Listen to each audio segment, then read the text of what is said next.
Now time for our topic of the week, and we haven't let Lee leave the sofa because we still feel like there is so much to talk about. Do you want to leave? No, we kept you here.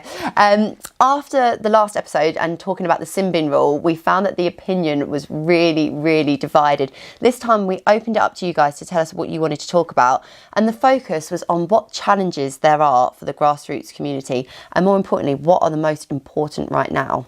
It was, and there were lots of things brought up. There were some common themes: access to decent pitches during bad weather, fundraising, finding sponsors.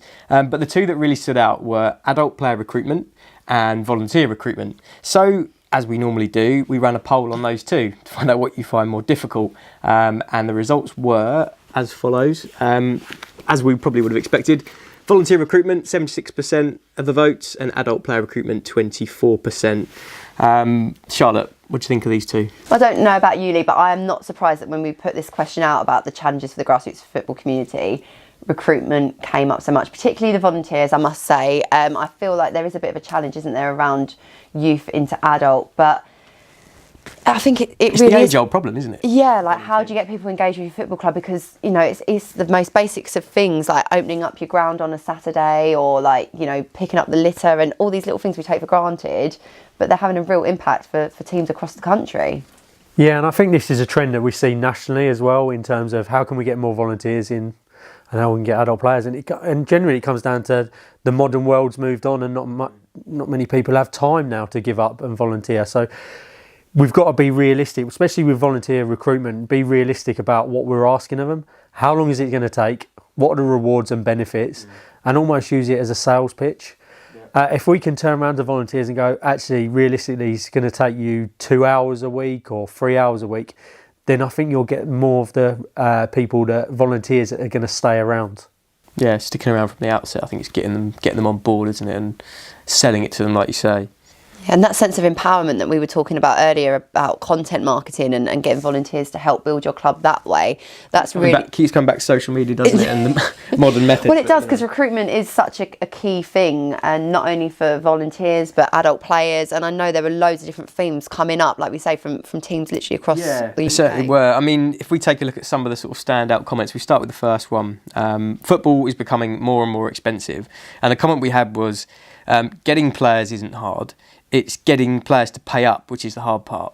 Even Sunday League football is now becoming expensive. And they put that down to pitch costs, player insurance, which is probably a relatively new one to the game, cost of training venues, kit and equipment. They were talking sort of signing on fees of £180 a year plus. That's a lot of money, isn't it, for your average Sunday League player? Yeah, definitely. Is it something that you see, that you come across in the grassroots game a lot? Yeah, I think expense is always key to whatever we do. We want to see value in while we're putting a hand in a pocket and paying for something. And the challenge is with adult football is going out on a Saturday afternoon or Sunday morning. Are you getting value for money? Is the pitch okay? What's the referee like? What's the opposition? Did you enjoy it? Because I think people will pay for a good experience, but money's tight at the moment. People have got other interests in their lives, so it's about making sure that football experience that they have on a Saturday or Sunday is a good one, that they're willing to put their hand in their pocket for. And I guess with football as well, we know it's such a powerful vehicle for society as a whole, and sometimes the people that miss out are the ones that literally don't have that extra investment to put into a football club as well. So it's kind of a bit of a vicious cycle in that sense. It comes back to sponsorship, doesn't it, as well? The more sponsors you can get in, the better. And obviously, you know, not everyone can do that. It's not the easiest task in the world. No, you're not. Yeah, rising costs, I think it's always going to be a challenge you face.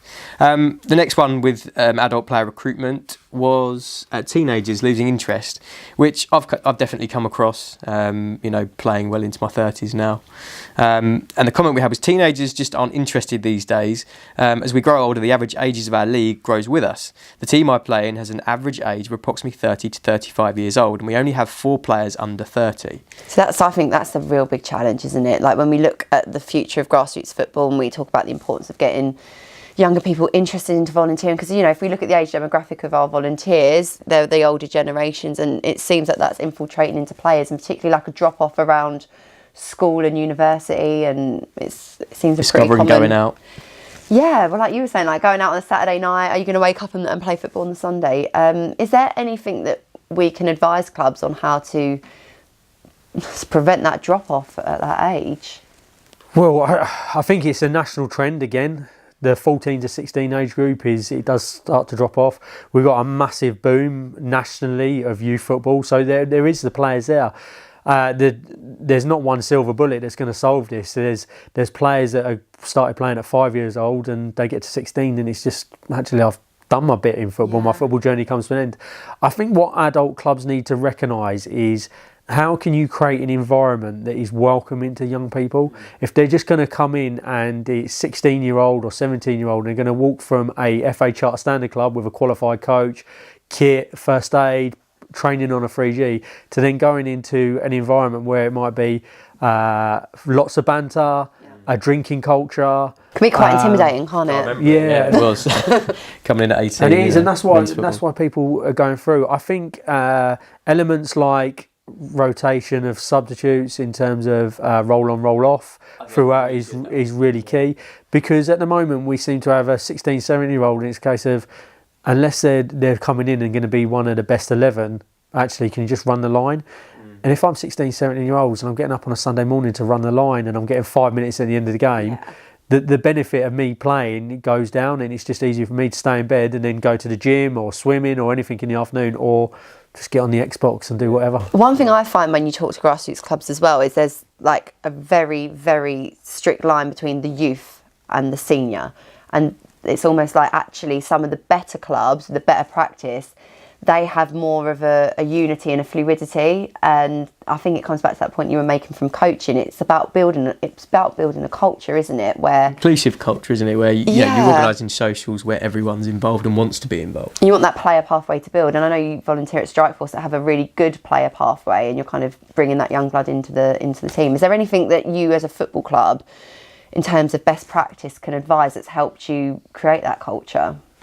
I think most recently with our first team is we've got the average age, I believe, of one game was 23. So there's lots of young players in there, and I think it was just by coincidence was the current under 18 manager is the assistant manager for the senior side. So I think that helped with that transition of players.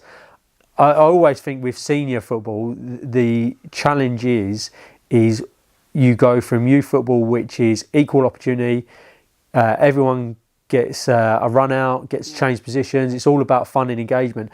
And then maybe the higher you go up the pyramid, it's about, actually, we need 3 points. Yeah, especially when money becomes involved, and some teams and some people that are watching this, they'll be paying their players as well. So you have that kind of level of finance involved in it. Yeah, and I think that's the challenge. It's what are the motivations for a first team manager to put in a 16, 17-year-old? Is it a risk, or is it part of that culture where, actually, we understand where you are in your journey? You're not going to walk in and understand what senior football looks like. It's going to be a massive challenge. You're going to come up with problems that you're going to have to solve on the pitch. You're going to have to come up with bigger, stronger, faster players maybe. And it's about, actually, we're going to give you the time to actually have a go. We know you're going to fall on your backside now and again, but we're here to pick you up. Yeah.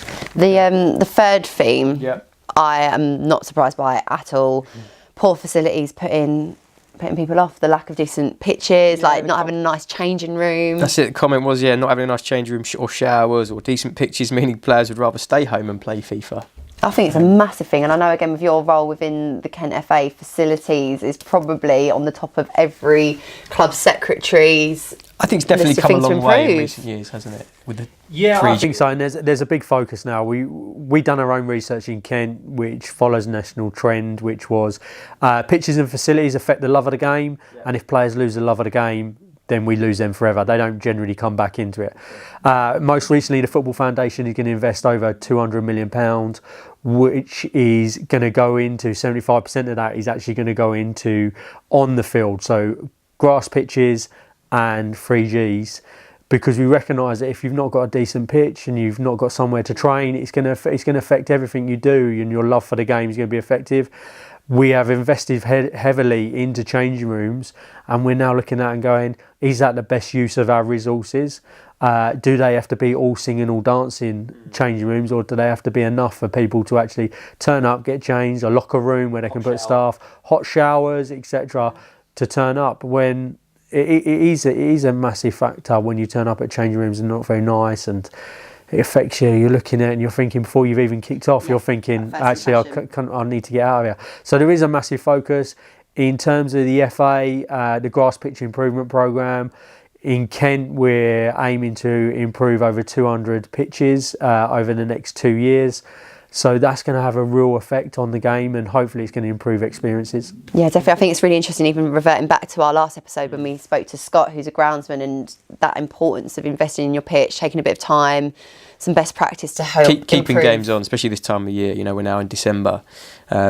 You miss lots of games, players lose fitness, some start to lose interest. It's more games you can keep on, the more players you keep interested.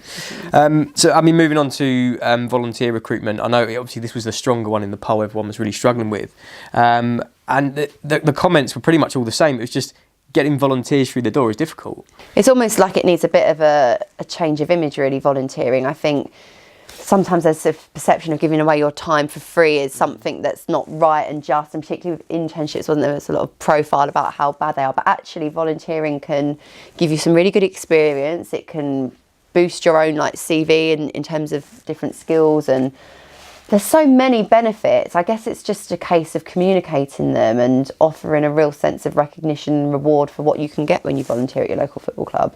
Yeah, I think sometimes in the grassroots game, if you're running a club, it's almost you expect people just to stand up and step forward. I think it's very British culture to not do anything until you're asked.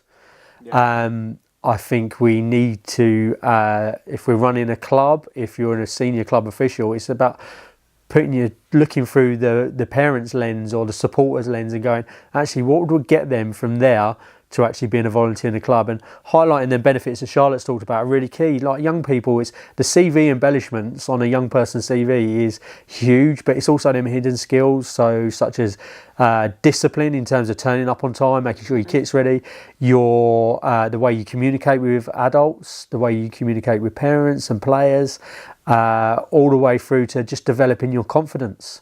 And if you can do that as a young person, then when you go into a job interview, you've got loads of examples. I always say that at 16, 17, if you're leaving school, you're probably leaving with millions of other people that have got the same grades as you. Yeah. When you stand up or you put your CV in or go to an interview, actually, what's the difference? And I think if I'm running a grassroots club, I need to sell them benefits. Actually, we will help you with your employment. We will help you get on in life, not just you helping us. Yeah. I think there's probably loads of people watching, and it's something that, again, I've seen throughout the grassroots game where it is that one individual or maybe a handful that carry a whole football club. So I guess kind of designating roles that suit people where their skill base is, best suited as well, like diversifying the number of volunteers you have will ultimately help you be a bit more sustainable in the future. Yeah, okay. And I think that kind of wraps this one up, doesn't it, really, definitely. For the moment. It's certainly given us plenty to think about.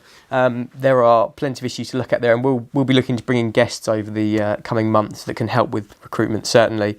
On that note, don't forget to leave comments down below if it's something you really struggle with, or you can tweet us, #AskMyClubPro. We really want to hear from you, not just on this topic, but any topics you'd like us to talk about in these episodes.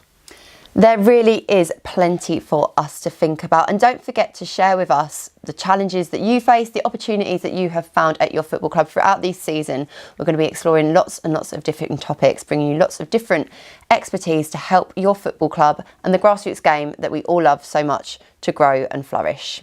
That's right, and probably we got time for on this episode of That Grassroots Ramble. It feels like we've had a good old ramble today. We have. Lee, thanks for joining us for the end topic there. We've certainly enjoyed it. I hope you have too. If you have, give us a thumbs up and hit that subscribe button. Until next time. See you later.